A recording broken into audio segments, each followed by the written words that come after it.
Hello दोस्तों, स्वागत है आपका my exam hub YouTube channel पे। तो आज के इस वीडियो में हम लोग करेंगे जीके जीएस के प्रैक्टिस सेट नंबर 5। इससे पहले जो है 4 सेट अपलोड हो चुका है, अगर आप नहीं देखे हैं तो उसको भी देख सकते हैं, जो कि आपके किसी भी बीपी एग्ज़ाम के लिए जिसमें ऑब्जेक्टिव क्वेश्चन पूछा जाता है उसके लिए ये जो है इंपॉर्टेंट होगा। जैसे कि बीपीएससी का पीटी हो गया, बिहार दरोगा वगैरह हो गया, अदर एग्ज़ाम कोई भी कम्पिटिटिव एग्ज़ाम है जिसमें जो है जीके जीएस पूछा जाता है उसके लिए बहुत ही इंपॉर्टेंट होगा ये वीडियो आपके लिए। आप जो है जीके जीएस के थ्रू क्या कहते हैं एमसीक्यू के थ्रू जो आपका जीके जीएस बूस्ट हो सकता है। तो डिस्कस करेंगे आज इसमें कौन कौन से इंपॉर्टेंट क्वेश्चन हैं। यदि आप चैनल पर नए हैं तो सब्सक्राइब कर लीजिएगा और अपने दोस्तों के साथ भी ज़्यादा से ज़्यादा शेयर कर दीजिएगा। और इस वीडियो से संबंधित पीडीएफ चाहिए तो आप माय एग्जाम हब के नाम से टेलीग्राम चैनल है, आप उसको ज्वाइन कर सकते हैं। डिस्क्रिप्शन में जो है आपको लिंक दे दिया जाएगा। ओके, तो चलिए डिस्कस करते हैं कौन कौन से इंपॉर्टेंट क्वेश्चन हैं आज के इस वीडियो में। पहला क्वेश्चन है, सौर ऊर्जा का रूपांतरण रासायनिक ऊर्जा में निम्न में से किस प्रक्रिया में होता है।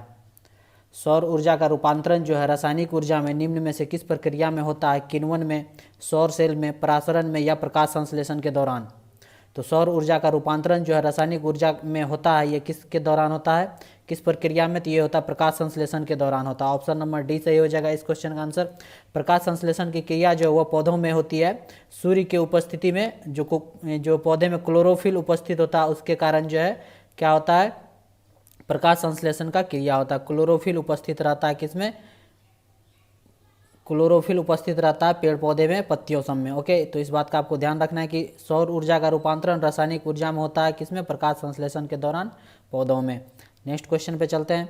नेक्स्ट, निम्नलिखित में से कौन सी तरंगे वैक्यूम निर्वात में जो है गमन नहीं करती है, ये बताना है आपको। कौन सा जो है तरंग जो है निर्वात में जो है वैक्यूम में गमन नहीं करती, मतलब ट्रैवल नहीं करती है। ध्वनि हो गया, प्रकाश, पराबैंगनी ऊष्मा, कौन सी तरंगे जो है वैक्यूम में गमन नहीं करती है, तो ये हो जाएगा ध्वनि। ध्वनि जिसको साउंड बोलते हैं, साउंड ये जो है वैक्यूम में ट्रैवल नहीं करती है। ओके, इस बात का आपको ध्यान रखना है हमेशा। और ध्वनि जो है सबसे अधिक चाल किस में होता है, ध्वनि का ठोस में होता है। ठोस में जो है सबसे अधिक चाल होता है ध्वनि का, इस बात का आपको ध्यान रखना है, इंपॉर्टेंट है। चलिए नेक्स्ट क्वेश्चन पे चलते हैं। नेक्स्ट है, मानव शरीर के निम्नलिखित भागों में से किस में निषेचन फर्टिलाइजेशन की क्रिया होती है, इस बात का आपको बताना आंसर इस क्वेश्चन का। गर्भाशय में, अंडवानी में, अंड ग्रंथि में या योनि मार्ग में। मानव शरीर में जो है फर्टिलाइजेशन जो है वह किस क्रिया में होती है, तो ये होती है किसमें, अंडवाहिनी में। ऑप्शन नंबर बी सही हो जाएगा इस क्वेश्चन का आंसर। ध्यान रखना, इंपॉर्टेंट है, पूछा गया है बहुत बार एग्जाम में। चलिए नेक्स्ट क्वेश्चन पे चलते हैं। नेक्स्ट, निम्नलिखित में से कौन सा जीव जो है एक कोशिकीय नहीं है। एक कोशिकीय मतलब हो गया सिंगल सेल नहीं है। कौन सा ऐसा जीव है, इस दिए गए ऑप्शन में से बताना है आपको। अमीबा, क्लेमाइडोमोनास, जीवाणु और कवक, इनमें से कौन सा जो है एक कोशिकीय नहीं है, ये बताना है आपको। तो ये हो जाएगा आपका कवक। कवक जो है ये एक कोशिकीय जीव नहीं है, जिसको हम लोग क्या, और बाकी जो है अमीबा हो गया, क्लेमाइडोमोनास हो गया, और जीवाणु हो गया, और पैरामीशियम वगैरह हो गया, ये सारे जो हैं एक कोशिकीय हैं। क्या है, एक कोशिकीय जिसमें सिंगल सेल होता है। पैरामीशियम हो गया, ये सारे जो हैं एक कोशिकीय जीव है। बाकी जो है कवक हो गया, शैवाल हो गया, ये सारे जो है पादप हो गए, ये सारे जो हैं क्या है, बहुकोशिकीय जीव हैं। इस बात का आपको ध्यान रखना है, इंपॉर्टेंट क्वेश्चन है। ऑप्शन नंबर डी सही हो जाएगा इस क्वेश्चन का। नेक्स्ट क्वेश्चन पे चलते हैं। सिस्टीमा नेचुरी नामक पुस्तक किसके द्वारा लिखी गई है। सिस्टीमा नेचुरी पुस्तक जो ये किसके द्वारा लिखी गई है, ये बताना है आपको। डार्विन के द्वारा, या कार्ल लिनियस के द्वारा, लेमार के द्वारा, या अर्नस्ट हैकेल के द्वारा लिखा गया है। ये किसके द्वारा लिखा गया, सिस्टीमा नेचुरी, तो ये लिखा गया कार्ल लिनियस के द्वारा। ऑप्शन नंबर बी सही हो जाएगा इस क्वेश्चन आंसर। सिस्टीमा नेचुरी जो है वो किसके द्वारा, कार्ल लिनियस के द्वारा लिखा गया। आगे चल के ये जो है विभिन्न वर्गीकरण प्रणालियों का आधार बन गया। ओके, इस बात का आपको ध्यान रखना है, इस पुस्तक का इंपॉर्टेंट है, एग्जाम में पूछा गया है। चलिए नेक्स्ट क्वेश्चन में चलते हैं। भोजन का सर्वाधिक अवशोषण कहाँ होता है। भोजन जो हम लोग करते हैं उसका सर्वाधिक अवशोषण जो है, एब्जॉर्प्शन जो है वो कौन से भाग में होता है, इलियम में, अमाशय में, बड़ी आंत में, या पक्वाशय में, किसमें सबसे ज़्यादा अवशोषण होता है भोजन का, ये बताना है आपको। इस क्वेश्चन का आंसर क्या होगा, तो ये होता है इलियम में। किसमें होता है, इलियम, जिसको हम लोग क्या बोलते हैं, छोटी आंत। छोटी आंत में एक हिस्सा होता है इलियम, जिसकी छोटी आंत की लंबाई लगभग कितनी होती है, 7.5 मीटर होती है। और इलियम जो है इसका एक भाग होता है जहाँ जो है भोजन का संपूर्ण पाचन होता है। इस बात का आपको ध्यान रखना है। मैक्सिमम एब्जॉर्प्शन कहाँ पे होता है, इलियम में होता है। इंपॉर्टेंट क्वेश्चन है, याद रखना है आपको। ओके, चलिए नेक्स्ट क्वेश्चन पे चलते हैं। नेक्स्ट, निम्नलिखित में से कौन सा जल जनित रोग नहीं है।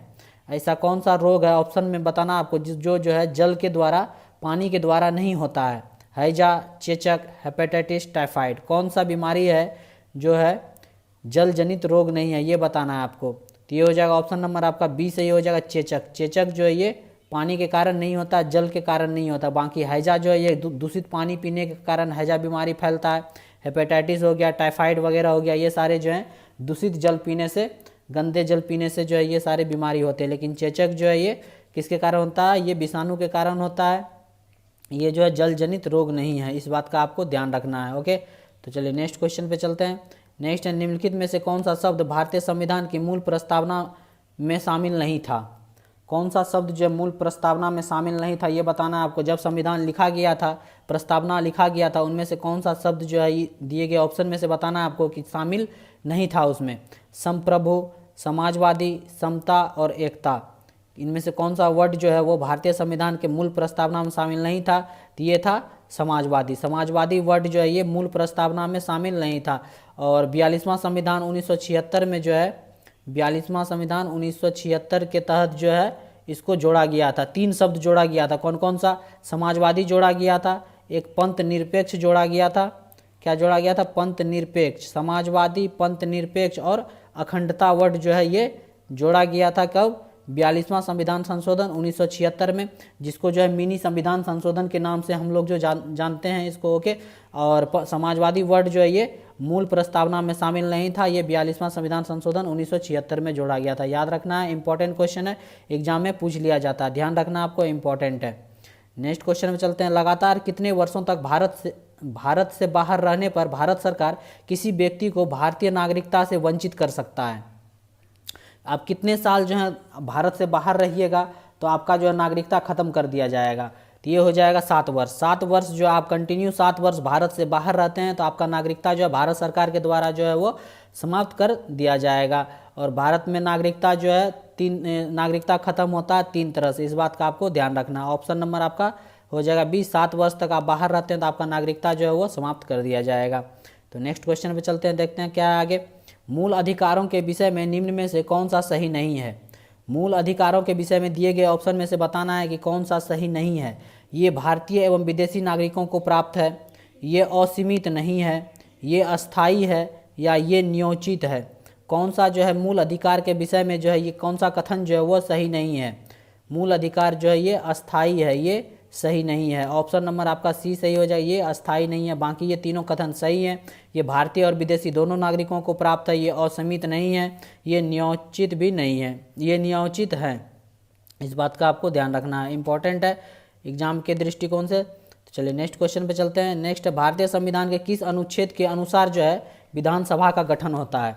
भारतीय संविधान के किस अनुच्छेद के अनुसार जो है विधानसभा का गठन होता है, ये बताना है आपको। ऑप्शन नंबर आपका कौन सा सही हो जाएगा? तो ये हो जाएगा ऑप्शन नंबर आपका सी सही हो जाएगा, अनुच्छेद 170। अनुच्छेद 170 जो है वो भारतीय संविधान के जो है विधानसभा के गठन से संबंधित है, इस बात का आपको ध्यान रखना है, इंपॉर्टेंट क्वेश्चन है। अदर ऑप्शन देख लेते हैं। अनुच्छेद 356 जो है वो किससे संबंधित है? ये संबंधित है राष्ट्रपति शासन से। राज्य में जो है राष्ट्रपति के द्वारा जो है राज्य में जो है राष्ट्रपति शासन लगाया जाता है, इस बात का आपको ध्यान रखना, अनुच्छेद 356 के तहत, इंपॉर्टेंट है।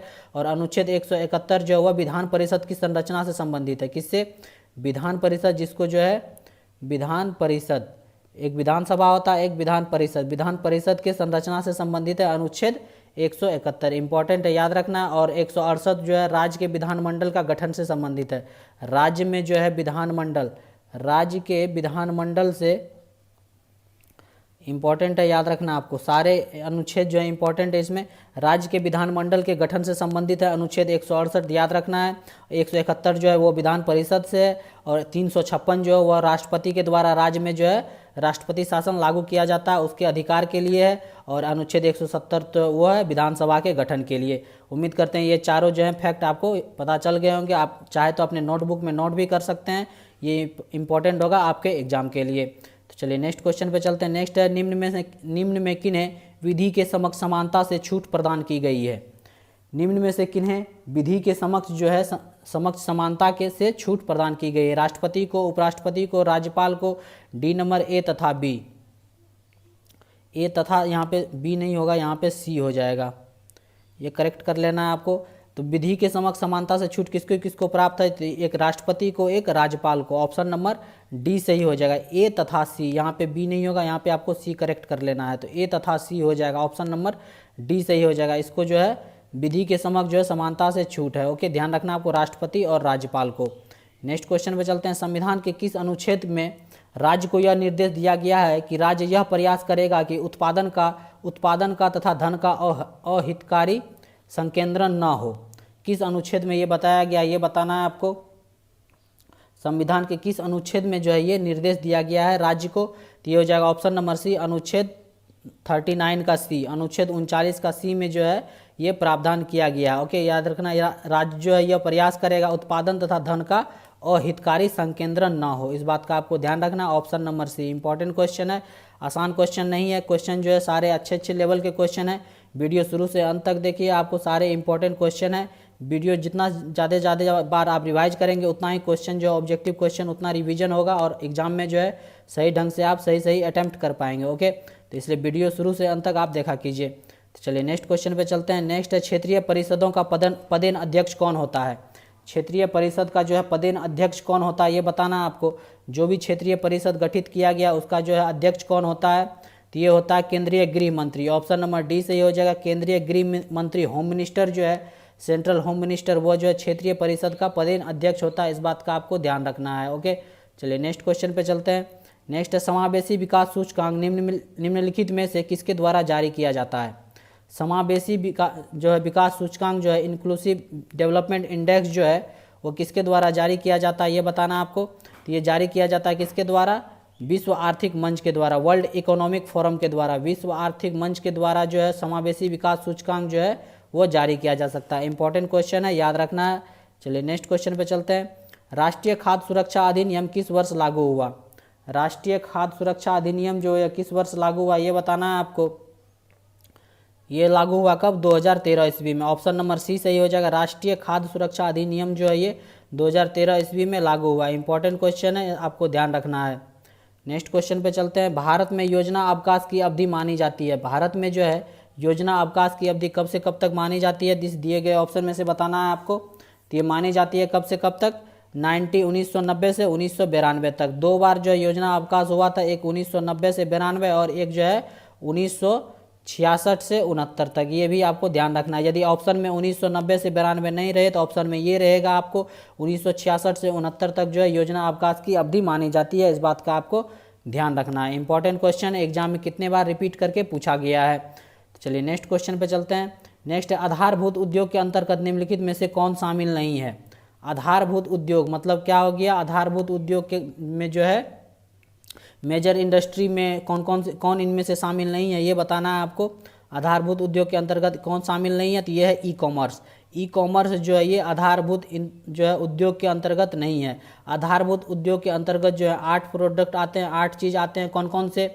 एक तो हो गया विद्युत हो गया, आप नोट कर सकते हैं इसको। एक विद्युत हो गया, इलेक्ट्रिसिटी हो गया, इस्पात हो गया जिसको, और कोयला हो गया और तेल शोधन साधन हो गया, तेल शोधन उत्पाद हो गया और कौन सा हो गया? कच्चा तेल हो गया। ये भी याद रखना आपको, कच्चा तेल हो गया। टोटल 8 है। कच्चा तेल हो गया, प्राकृतिक गैस हो गया।